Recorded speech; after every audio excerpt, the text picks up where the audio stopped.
And what is the point of the World Bank, Ajay, if you have to simplify to somebody who has no context? Make jobs for young people, create jobs, help to do that. It's very simple. It's to kill poverty. Right. Right? That's the idea. Get rid of poverty. The best way to get rid of poverty, the best way to put a nail in the coffin of poverty is to give somebody a job. Because then you get not only the earnings that allow them to subsist and have a family and care for them, but you get them hope and optimism. You will hear me talk about hope and optimism as a very important driver of human behavior. And a job gives you that. And the moment a job doesn't mean working for somebody. It could also be being an entrepreneur. It could be a small farmer. It could be a large entrepreneur. It could be someone with a successful business like yours, or it could be somebody who's working like me for somebody else. It doesn't matter. The idea of having earnings is what I'm talking about. When I think about poverty and income inequality, it almost appears to me like the world does have enough. The distribution of what the world already has is not equal, and hence there is poverty and there is excess on the other side. Do you think that's right? Yeah, I don't think like that, because I think you're looking at a utopian system where somehow you could wave a magic wand and take from Peter to feed Paul. And I'd be a little careful about that thinking. Right? That's not the way I believe. I believe that what creates wealth, first of all, is entrepreneurship and the private sector. I believe government's role is to create the infrastructure and the ability and the human capital and the rules and governance that enable the private sector to create jobs. I mean, 85 to 90% of jobs in the world are created in some form or the other in the private sector or in private sector-oriented enterprises in the state-owned sector. Right? That's kind of how this happens. And most of those are created with medium and small and micro enterprises. And so that cycle, that virtuous cycle of enabling these people to succeed so all of us can also be that way, I think that's an important thing to remember. So I don't believe that the way to think about this is if you can redistribute all the wealth, it'll be fine. Right. I just think you need to find a way to not lower the water in the river, but to actually raise the water in the river so boats can float higher. No, I'm with you. I'm capitalistic as well. But if I was reading a bit about Bretton Woods and why the meeting was called upon and the 44 people who came in, I think even if you don't attribute what was the outcome to Keynes or Keynesian way of economics, I think he had a large part in how it was conceived. Yeah.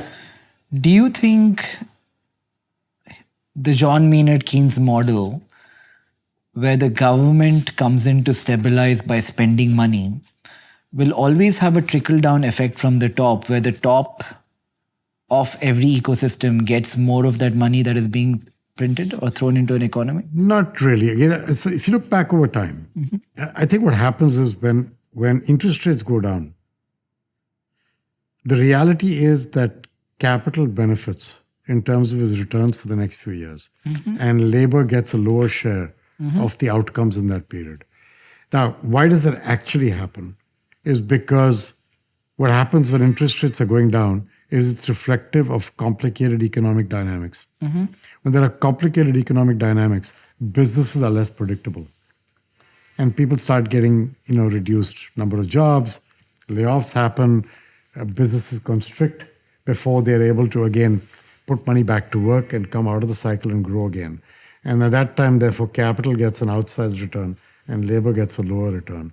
There are cycles in this system overall. And in that process, you will find the Gini coefficient in countries will change, which is kind of what you're getting at.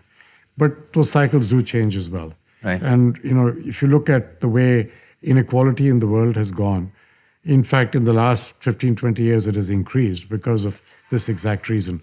Very low interest rates for a long period of time has created this kind of growth of capital return. Those who have money have made even more.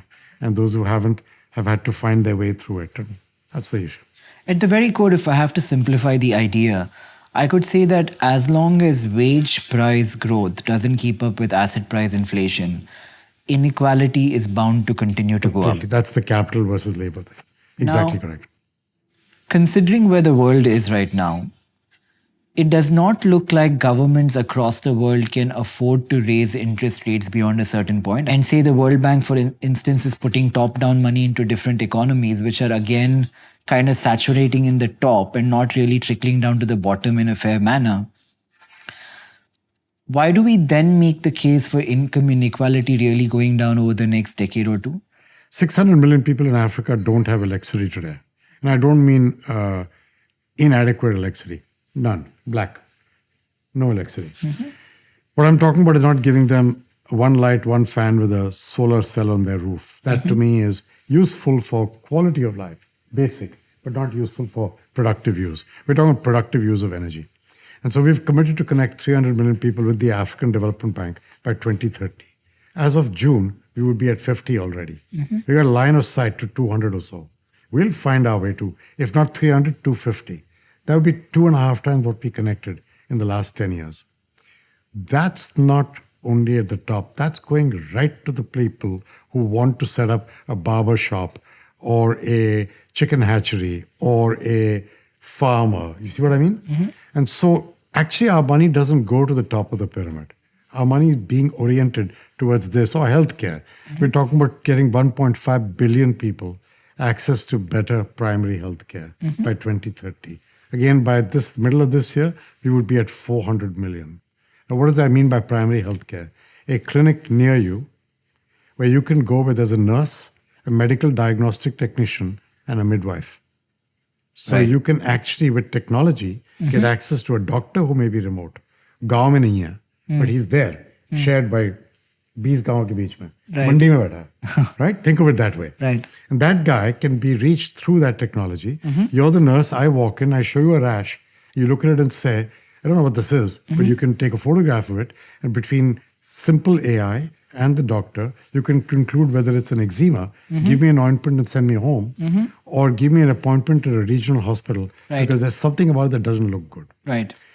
Things like that, or a farmer who can use this to be able to think about, which I'm doing in the case of agriculture for small farmers, giving them tools in UP. In fact, if you Google what I was doing back with in UP last year, this is what I was doing. Going to farmers who have set up cooperatives, and technology can be used with a Google Open platform, where you can use that technology to tell an illiterate farmer what that disease is at the back of a leaf.